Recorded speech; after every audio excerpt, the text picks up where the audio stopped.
Isa talaga ang church na ito sa may pinakamagandang sanctuary na napuntahan ko.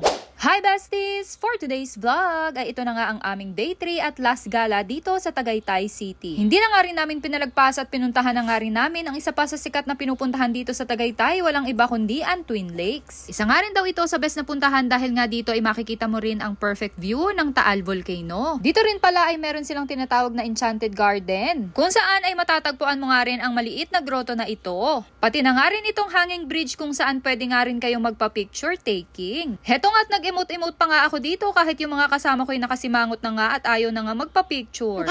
Dito nga rin pala sa Twin Lakes ay matatagpuan mo ang iba't ibang klase ng restaurants. Kaya naman perfect spot din talaga ito habang kumakain kayo, may maganda kayong view na nakikita. Pagkatapos naman namin dito sa Twin Lakes ay dumiretso na nga kami dito sa Calle Ruega. Bago kayo pumasok ay may entrance fee nga pala dito na 30 pesos each. At kahit nga malayo ang lugar na ito ay pinuntahan na nga rin namin dahil sabi nga nila isang araw ito sa pinakasikat na destinasyon dito sa Nasugbu, Batangas. Mabuti na nga lang din at pinuntahan namin dahil hindi nga rin kami nagkamali at napakaganda nga ng simbahan na ito. Napakatahimik at peaceful nga rin ng lugar na ito kaya naman dinarayo nga rin ito ng mga namamanampalataya. At hindi na nga rin namin pinalagpas at nagdasal na nga rin kami dito sa loob ng simbahan. Pagkalabas mo naman sa church ay ganito nga ang view na makikita mo. Napakaraming puno, halaman, bulaklak at talaga namang berdeng-berde ang kapaligiran at napakalamig nga nito sa mata. At alam nyo ba na itong Calle Ruega Church ay isa talaga sa wedding destinations dito sa Nasugbu, Batangas. Napakarami na nga daw couple ang nagpakasal dito kaya naman na-intriga ako. Sana all, charis.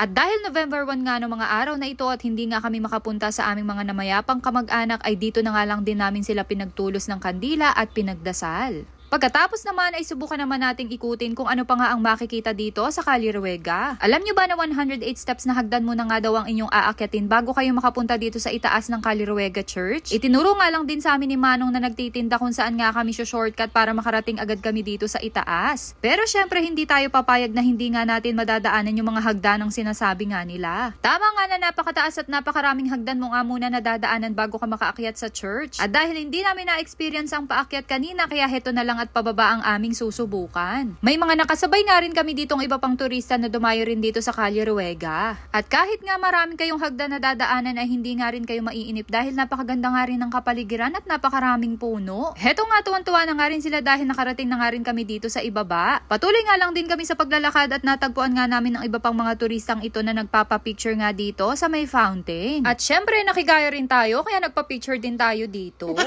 Next naman naming pinuntahan ay itong ang koi pond, kung saan ay matatagpuan nyo nga dito ang iba't ibang nagagandahang mga koi fish. Sana nga rin ito sa naging attraction dito sa Calle Ruega dahil napakarami nga ng mga koi fish dito at napakaganda nga rin ng kanilang mga kulay. At habang pinapanood nyo nga ang paglangoy ng mga koi fish dito ay napakaganda nga rin ng kapaligiran dahil napapalibutan nga rin tayo dito ng napakaraming puno. Napakalamig nga rin ng hangin dito at talaga namang nakaka-relax. At kung naghahanap nga rin kayo ng place para sa inyong soul searching o kaya ay reflections o kaya ay simpleng getaway ay why not try nyo nga rin dito sa Calle Ruega. Dahil sa lugar na ito ay masasabi mo talagang closer to nature, closer to God. At panigurado akong isa rin ito sa inyong babalik-balikan. Nagtagal nga rin kami ng mga ilang oras dito para mag-site viewing at mag-picture taking. Pagkatapos ay bumalik na nga rin kami ng Tagaytay. Sa ganda ng view na nakita namin sa Calle Ruega ay nakalimutan na nga namin mag-lunch kaya naman naisipan na nga namin na dito na nga lang din sa dahon at mesa kami kumain. Tapat nga lang din ito ng SMDC Wind Residences kaya naman dito na nga rin namin napiling kumain. Bukod sa napakalapit nga nito sa aming pinag-i-stayan ay napakaganda nga rin ang view dito dahil kitang-kita mo rin dito ang Taal Lake. Kaya pala napakaraming kumakain dito dahil bukod sa maganda ang view ay masarap din ang mga pagkain. At dito na nga nagtatapos ang aming gala dito sa Tagaytay. Sana'y nag-enjoy kayo. Yun lang. Thanks for watching.